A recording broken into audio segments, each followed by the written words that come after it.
Most traders think the MACD is easy.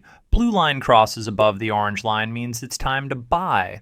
Blue line crosses below orange line means it's time to sell. But if making money in trading were really that simple, everyone using the MACD would be rich now, right? Yes. It can be that simple if you follow the right way, which I'm going to share in this video. I'll take you from beginner level, like how to apply the MACD on charts, to pro level, like MACD trading strategies, step by step, so stay with me. Now open TradingView, click Indicators, type MACD, and add it to the chart. It'll appear below your price chart. Keep the default settings for now, 12/26/9. 12 is the fast EMA length, 26 is the slow EMA length, and the 9 EMA is signal smoothing. These work well across crypto, Forex, and stocks. And they're the standard most traders use. Now here you're looking at four things: the zero line, the blue MACD line, the orange signal line, and the histogram bars. The zero line is the baseline. Read it as neutral momentum. Above zero suggests bullish pressure. Below zero suggests bearish pressure. The blue MACD line is the difference between the 12-period EMA and the 26-period EMA. In simple words, it measures short-term momentum versus long-term momentum. When it rises and stays above zero, bulls have the momentum edge. When it falls and stays below zero, bears have the momentum edge.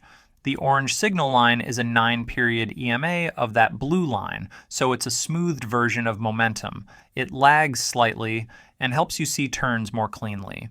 The histogram shows the distance between the blue and orange lines. Bigger bars mean momentum is expanding. Shrinking bars mean momentum is fading. When the histogram flips from negative to positive, momentum is shifting bullish. From positive to negative, momentum is shifting bearish.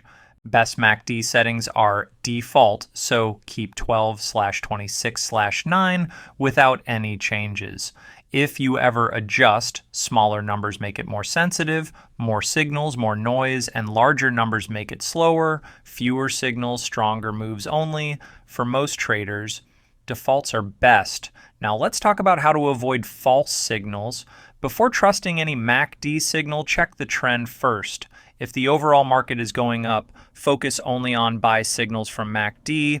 If the market is going down, focus only on sell signals from MACD. That's because MACD crossovers don't mean price will reverse.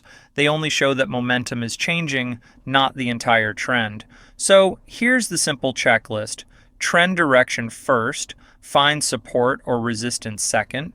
Use MACD crossovers only as confirmation, not the main reason to enter a trade. And always look at the histogram. If the bars are getting bigger, momentum is getting stronger. If the bars are shrinking, momentum is weakening, so be careful. One more important rule. If MACD is above the zero line, the market has bullish strength. If it is below the zero line, the market has bearish strength. Trade with that strength, not against it. Let's talk strategies you can actually use. MACD trend continuation, crossover. This strategy helps you trade with the trend, not against it. First, make sure the market is trending. If price is making higher highs and higher lows, that's an uptrend. If price is making lower highs and lower lows, that's a downtrend. In an uptrend, wait for price to pull back a little. During that pullback, the blue MACD line will usually move close to or slightly under the orange line. Now watch for the moment when the blue line crosses back above the orange line and the histogram starts growing again. That means bullish momentum is returning in the same direction as the trend. That's the time to enter a buy trade. In a downtrend, wait for a small bounce upward. Then when the blue line crosses back below the orange line and the histogram turns strong again, bearish momentum is returning. That's your sell confirmation. This strategy avoids most false signals because you only take entries in the direction of strength, not the opposite. MACD divergence strategy.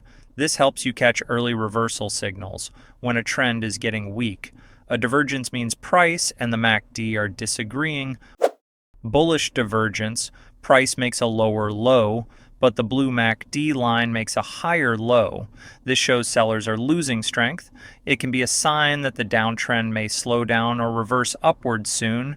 Bearish divergence. Price makes a higher high, but the blue MACD line makes a lower high. This shows buyers are getting weaker, so the uptrend may slow or reverse down. When you spot divergence, don't enter immediately. Wait for confirmation. For example, a crossover in the new direction or the histogram flipping towards that direction. This gives you a safer entry with momentum behind it.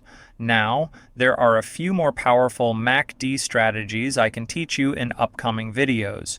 Zero line rejection strategy, Histogram Momentum Shift strategy, Multi-Timeframe MACD strategy, Hidden Divergence continuation strategy. Comment below and tell me, which MACD strategy should I explain in the next video? Just write the name of the one you want, and I'll make a full step-by-step tutorial with entries, stop loss, and targets.